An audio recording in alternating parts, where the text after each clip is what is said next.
Welcome everybody to TruPoint Talking Tech for this month. We are blessed to be joined by Mike White, senior engineer from Dialpad. How you doing today, Mike? I'm doing well. How are you? Great, great. Appreciate you taking the time. Obviously, we've been working with Dialpad for a long time. Enjoy your product and enjoy recommending it and using it within our customers. Um, Tell me a little bit about your background that leads you to where you are today with Dialpad. Sure. So my background is deep in the telephony world. Probably started in 2001 in the Avaya ecosystem, right? As everything was getting going back in those days. I've done everything from sales to sales engineering, as well as being a contact center manager. That's probably where I pull most of my specialties from. Um, and I've been in the cloud for the past 4 or 5 years. So, working here at Dialpad, trying to get everybody to move off those old prem systems, getting up into the cloud to become more efficient and happier. Do prem systems still exist today? Actually, they do, and there's still quite a lot of them, shockingly enough. So we're always talking with partners such as yourself to show that roadmap of how to get from the prem to the cloud, because we actually think that is probably the easiest path for most of your clients out there. Yeah, I was kidding with that. We definitely still run into those premise systems, especially in the contact center space, right? And Oh I know yeah. that's a big area of opportunity for you at Dialpad. So give me the 2 minute version. Tell me who Dialpad is. Yeah, so Dialpad is an AI powered communication system. So if you think about that, it more important than the conversations that you have is what is happening inside of those conversations. So with Dialpad, you're going to get all of that insight and intelligence of the conversation, whether it be an SMS text, a phone call, a meeting, a contact center conversation, all of that. Dialpad is using our AI to transcribe everything and to create essentially a written record so that you can go back and reference it. And then some of the things that are nice about that is you no longer have to scribble your notes down. You can be present in the conversation. And if I want to remember something that was said, it's almost as simple as like a Google type search to go back and find all of those nuggets inside of our conversations. So we're bringing that last sort of offline information to light for all of your clients. And you guys have been doing the AI piece for some time now, right? 7 approaching 8 years, right? So it wasn't too long ago that everybody just became an AI company because of some other releases in the market. But like we have been at this for a very, very long time. And our CEO is very keen on quality and ease of use and beauty. So we want to make sure that we're providing everybody a great interface. And one of the things we pride ourselves on when we start to differentiate ourselves from competition, and I'll say this again later, is we typically require fewer steps to get things done, right? Our the most elegant part of our solution is the simplicity of it. So we don't want to overcomplicate things. We want to make it very easy for everyone to get value from the Dialpad solution. I mean, obviously you just started into this a little bit, but what do you consider your four key differentiators or Dialpad's four key differentiators? Yeah, so I'm going to say not a differentiator, but an overarching is the AI, right? Mhm. Because again, as I just stated, everybody has that. But what I do want to say is it is ours, right? It's Dialpad by Dialpad for Dialpad only on Dialpad. So we control our own destiny with that, and it makes it very usable for our clients. It is also real time. There's plenty of providers out there who talk about doing certain things. Maybe they have to record a conversation, take it offline, transcribe it, send it back into the system. With ours, you see all of this magic going on in real time. And what that's going to allow is on certain types of calls, another differentiator is actual real time coaching. So if you can capture behaviors in the moment, right? It's like a child with the hot stove, if you will, because I grew up in the country. You don't have to tell them more than once not to touch a hot stove. Mhm. These coaching moments come up during the conversation, and we capture them in real time so that they're going to stick and have a better retention rate for all of those people who need it. Typically, this has been used in the contact center space, but we're trying to propagate it so that most people have access to it because let's be honest, everybody could use a little help. Um, and then, like I said a moment ago, is the simplicity and ease of use. We try to ensure that our user interface is as simple as it can be to do things in the fewest amount of steps. But the part that I probably pride myself on the most, and even though I didn't do any of it right, is how simple it is to administer. We want to make sure that about 95% of the entire platform could be administered by an office administrator, right? So somebody who's just maybe working a front office or front desk someplace. You don't have to go back into those old school days. If I open up a ticket, I send it off to IT to get something changed, and 2 weeks later it can happen because everybody's so busy. No, based upon your permission set, you just go into the system, you make those changes automatically, and then you're off and running. And if I have one office that needs to do it this way and another office that needs to do it another way, I can have different people who can make those changes and everybody's happy. The insights that you get from the platform, right? So we can all get the quantitative data, right? Like I can do a check mark. I made this many calls. I did this. I did that. But the value is in what happened during those conversations. What are my customers asking me for? What are my potential clients asking about? So that we can then go back and see this data and begin to make data driven business decisions about how we're going to change what we offer. So I'll just take TruPoint, right? You guys work with a lot of different technologies. If you Right. were to see on a series of calls, somebody's work asking repeatedly about technology A, and you guys normally are looking at B, you're like, well, maybe I need to go do some more research on A because my clients are telling me where they want to go, right? How many times have you looked at a college campus and you see the dirt paths that aren't a Mhm. part of the sidewalk? Because the student body will tell you the route they want to take. So you True. have to listen to that real time live feedback and make updates and changes on that.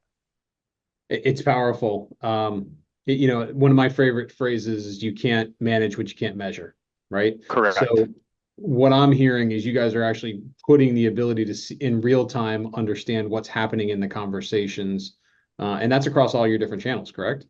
That is correct. Yes, the insights are imperative, right? Like I think everybody has come to take phones and calling and all of that sort of for granted, right? Like God gifted dial tone, so to speak. But Mhm. now, what can I do with that data? How can I manage my organization, make changes in my organization? How can I coach and talk to my people to make them better throughout the organization? Those are the things that we want to pull to the forefront. And oh, by the way, you just happen to get calls and meetings and all of that other good stuff for free, but the data is really what you're trying to get. Some people even call data the fourth industrial revolution, right? We want to bring it to the forefront. Absolutely. Now, within your tool, you guys are in real time recognizing sentiment, correct? Now, Correct. is that both in your contact center and your UC, or only for contact center agents? Today, that's only in the contact center and our sales licenses. However, no promises being made. Typically, what you see are those things start off in those higher licenses and then they get pushed down. So with our recaps, which we announced not too long ago, everybody gets that across all of the licenses. And a part of that is we think we might be able to tie in more sentiment there for those lower tiered licenses or those everyday knowledge workers. But since you brought up the sentiment analysis and things, if you think about service-based calls, right? Now, you typically aren't picking up the phone because you're really happy, right? Sure. Like you're calling someone because you typically have an issue. So what we want to see is the ebb and flow of that call, of that happiness spectrum.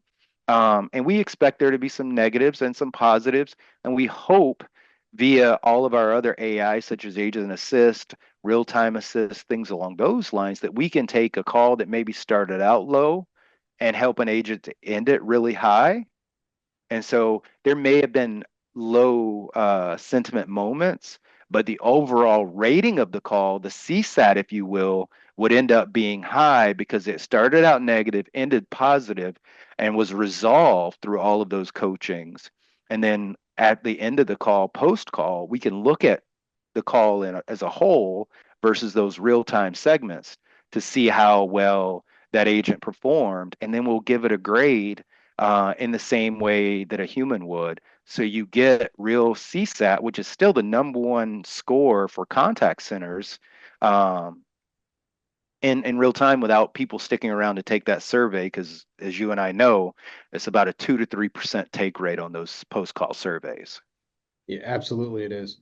So you're saying with the AI, it'll score 100% of your calls. You can see your absolute 100% CSAT across all of your interactions in the As contact center. long as those calls are about 90 seconds or longer, right? Because we feel like you don't really have a business-based conversation less than that amount of time. So we don't want to skew the data. Yeah, that makes sense. That makes sense. Now, also with your sentiment, you guys can in real time identify what's happening in that call. So while the call is actively going on, talk into that a little bit.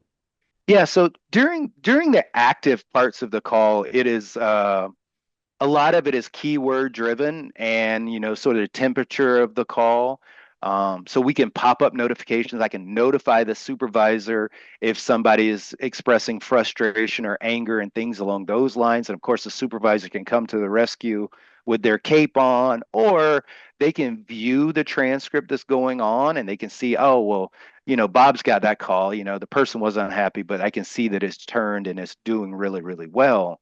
But what's really interesting for the CSAT part of it is after the call, we can start to look at the greater part of the call and see more of that tone and intonation and things along those lines because we had a chance for our model to go back and look at it versus looking at it in real time. So we do two different, for lack of a better term, two different types of AI on our sentiment during the call. The live moments, we're triggering those really, really quickly in real time to be valuable.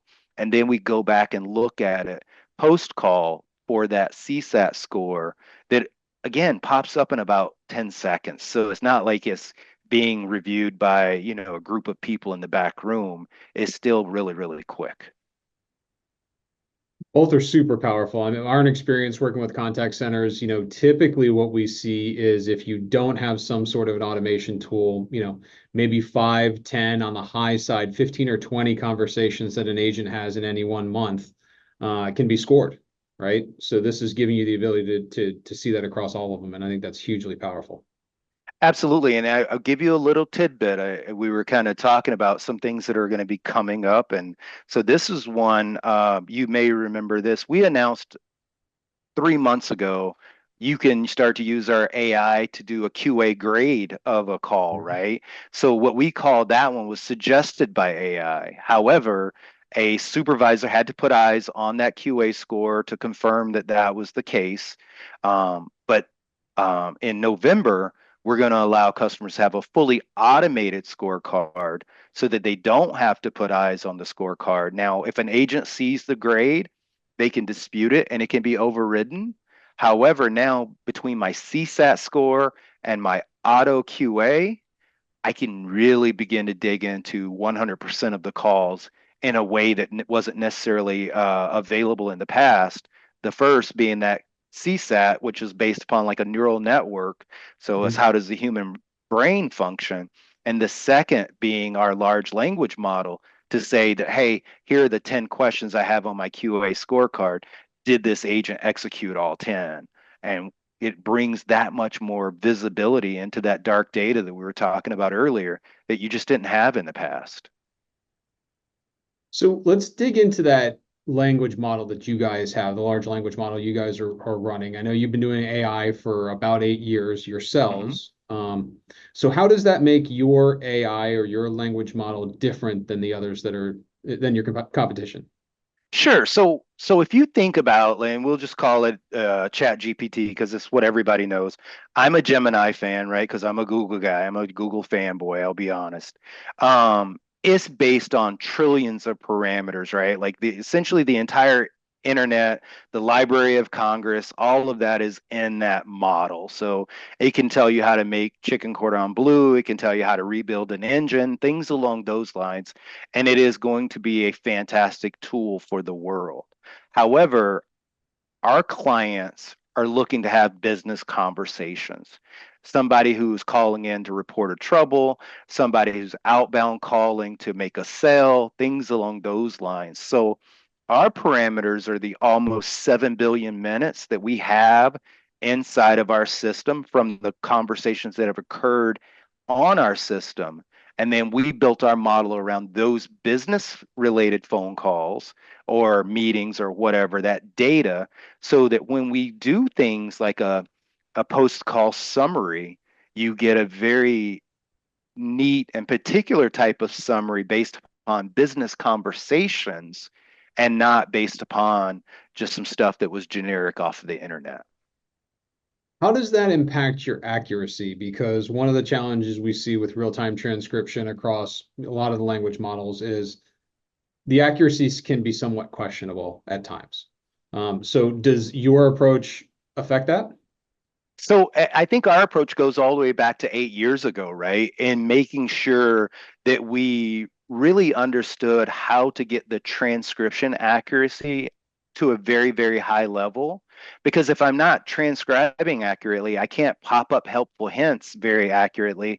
I can't do a summarization on the back end very accurately. So we took painstaking time to get the English language correct first. Because if you think about, we've got the US English, right? So whether you're Boston or Alabama, Australia, New Zealand, Ireland, UK, all Mhm. of these places that speak English but are very, very different. So once we conquer that really tough mountain, now we've started to explore the other languages as well. But we think because we took our time on the front end and got it right. And we also give customers the ability to help us, right, with their own custom dictionary. So you may work in an industry that has some very specific terms. Well, you put it into our system, you tell us how to pronounce it. We get one of our PhDs to review it and maybe add other pronunciations. So we're constantly feeding our engine to make sure it's improving and it's self-learning. I think that's probably the biggest part is the machine learning of our transcription engine is always feeding back on itself. And we give like thumbs up, thumb down recommendations so that it can know when things are going really well, or maybe they're not going so well. We've talked a lot about AI, and there's obviously this evolving ethical discussion around AI and its impact on full-time employees, and Hmm. its impact on security. So let me split that into two questions. Do you see, with the clients that you're working with, do you see their use of AI replacing full-time employees or augmenting them? So I this is one of those things that I feel strongly about because of my contact center background. I see it augmenting, right? So it is essentially me putting on my Iron Man suit and having Jarvis riding shotgun, giving me information so that I can do all of the things that I know how to do, but I can do them better and faster. And maybe the tedious stuff I can remove, right? So that summarization. Well, Mhm. you and I can attend the same meeting, John, and I might take 3 bullet points away. You may take a half a page of notes away, but if the AI summarizes it on our behalf, we don't have to worry about that. Then we can put it into those other systems like a Salesforce or something along those lines. So I got the summarization and the automation without having to do it myself. But what I could do is I could be in the moment, in the conversation with all of my empathy and all of my humanness, um, and take care of a client the way they would want to take care of their mother, things along those lines. So with the I still think it is AI and humans are better together. It's just going to make us that much better. Now, what it could do, because we're so efficient as we go on, let's just say Pat retires next year, and maybe because everybody else is so efficient, we don't have to replace Pat. But Mhm. I don't want to see a world where we're going out and displacing people, because quite honestly, in order for companies to go build the AI solutions that would do that, they're going to have to hire a different level of staff that's going to be even more complex. So today, I still think it is the AI assisting the humans.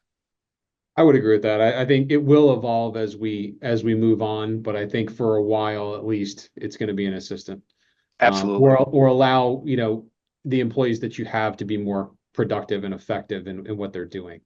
Sure. Yeah. So your approach to AI, does that improve or mitigate some of the security concerns around what's happening with company data? Absolutely. So, as you know, we're architected on the Google Cloud platform, right? So all of Dialpad lives in there, with the exception of our real-time traffic, which we send through our own data centers Right. for reliability reasons. But because everything is on Dialpad, by Dialpad, for Dialpad, it is self-contained inside of our portion of Google Cloud. So we don't have to send it out to the third parties to take a look at it, worry about things that are in transit or in at rest or whatever. It's just all ours. So we have all of our security team, all of our AI team, and then we have the full faith of the Google engineers at our back as well. So we think our approach is the way you would want to have things going. Yeah, it makes sense. Now, you've mentioned Google several times. So Google was kind of a kernel for the Dialpad platform, correct? Yeah, so Google acquired a company that our founders started, and it became the genesis of Google Voice. And then those founders left to create what it essentially was a business version of Google. And it was big into the conference calling at first originally. Some people may remember Uber Conference, right? That was Dialpad, and we've recently started to fold it all back in as we've come together. But people wouldn't let us let it go for the longest time because everybody loved Uber Conference. But we do live in the Google Cloud platform. But I will say, because I know there's a lot of Microsoft people out there, we integrate as tightly with Microsoft as we do with Google. It just so happens all of our back end lives in Google.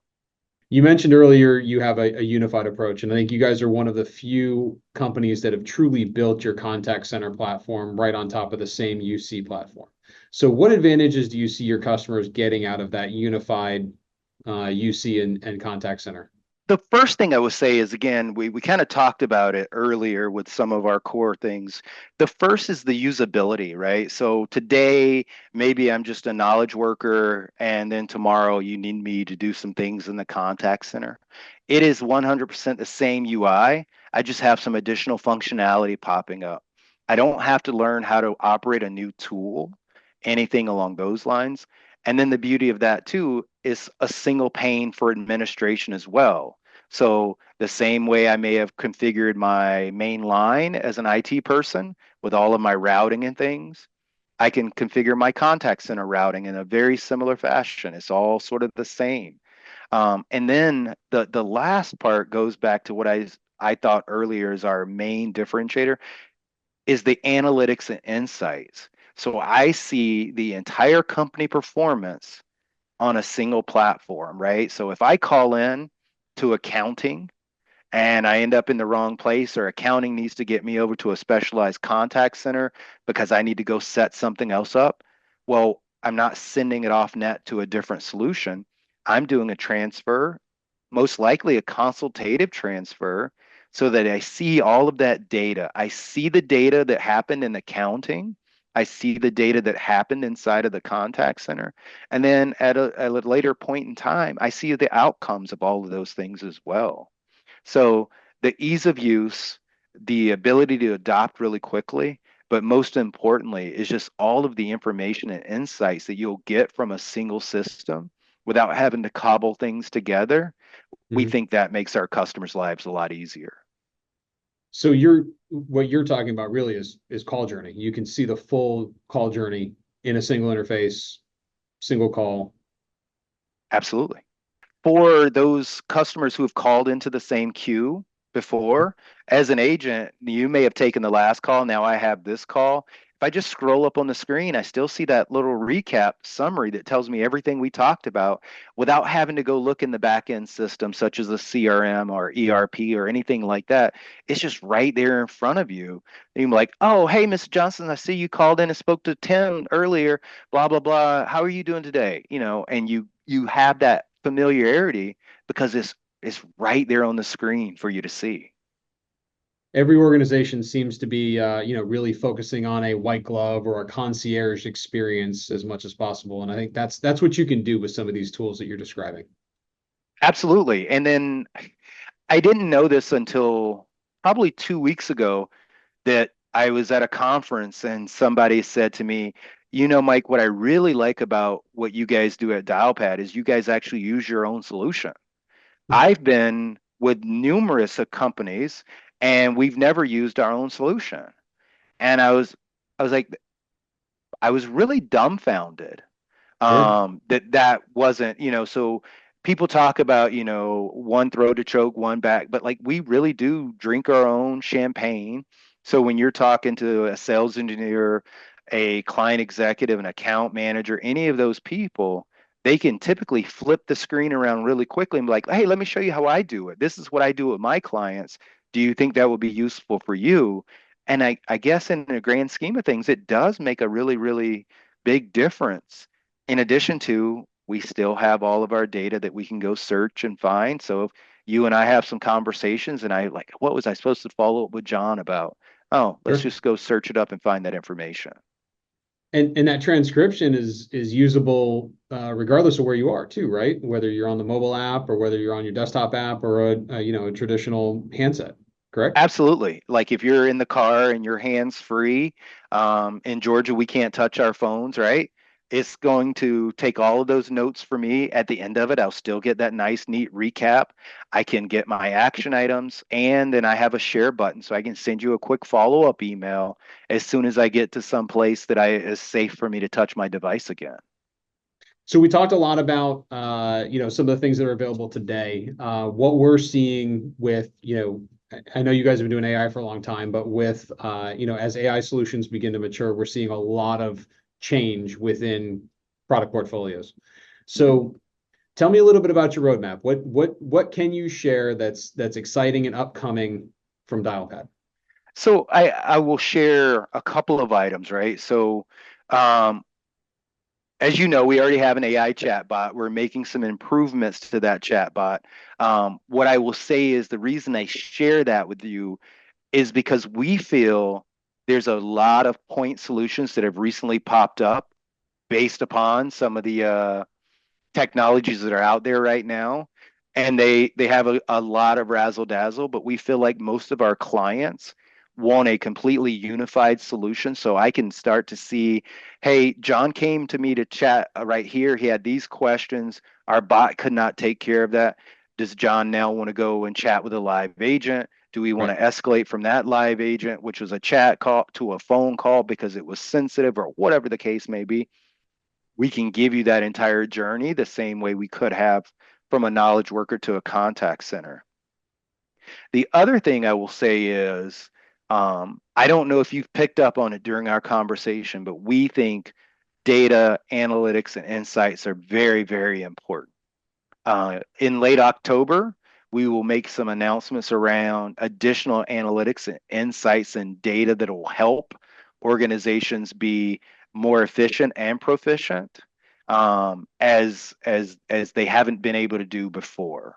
So we're going to have bringing some new insights to the table in those time periods. And then I probably should throw this out here too. On a quarterly basis, we're also making improvements to our meetings platform. So things like making sure that the same way sellers can see that real-time information on a phone call, they can Mhm. see the same real-time information inside of a meetings platform. Think about it, right? Like most of the time, a sales call is no longer a sales call. A sales call is actually a video conference. Most of the time now, yeah, absolutely. So if you need guidance during that sales call, You don't care if it was audio or video. You still want your guidance.